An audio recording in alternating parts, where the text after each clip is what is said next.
The Flying Gauchito definitely has its moments as being a very sweet cartoon.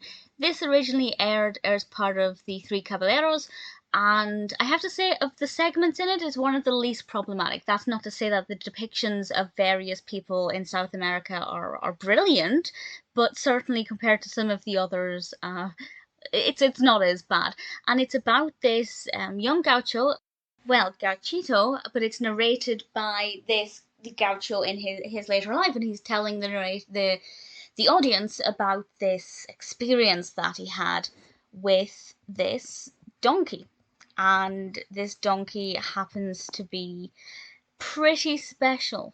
Apparently, the name Burrito is little donkey in Spanish, which I rather liked. And we learn about this encounter that this little boy has in Uruguay with this donkey with wings. And I don't want to say too much more about the narrative. I feel like the first half of it was very sweet. It's about their developing friendship. It's really lovely.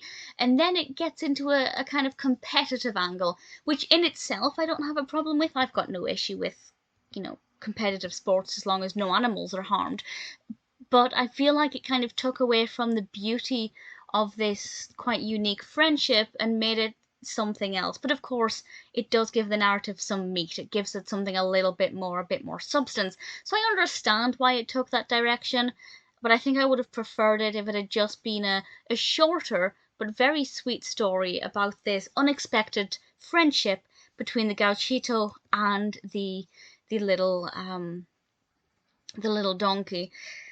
But it is beautifully animated. I think the pacing of it is very good, and I really thoroughly enjoyed it. It's narrated by Fred Shields, and I like that. I like the fact that we have this older narrator telling the story from when he was a boy. I think that worked very well. It's directed by Bill Roberts, written by Webb Smith, Dick Huemer, and Joe Grant.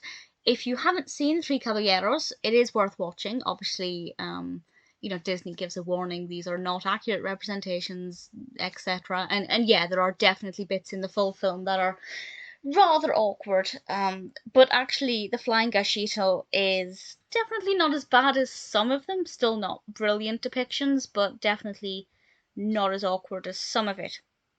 Nevertheless, it's beautifully animated. The pacing is great. Sure, I didn't personally love the direction the narrative took, but there's nothing wrong with it. It flows well, it's developed well, and it's rather sweet. I have to say, The Flying Gauchito is definitely worth checking out.